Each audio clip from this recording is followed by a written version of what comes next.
Magsunog pala tayo ng ano guys ngayon, ng basura, dahil bawal man dito. Dito yung kung saan saan magtapon ng basura. Ang ginagawa na lang namin, pumupunta kami dito sa bukid, sinusunog na lang namin yung basura para walang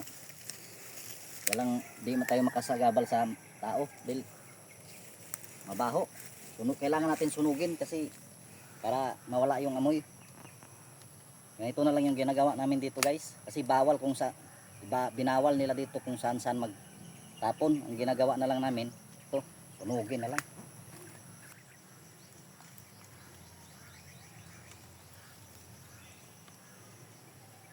Kailangan natin gagawin to guys, kasi bawal naman kung saan saan magtapon. Sunugin na lang natin yung basura natin para walang problema. Thank you for watching. Bye bye.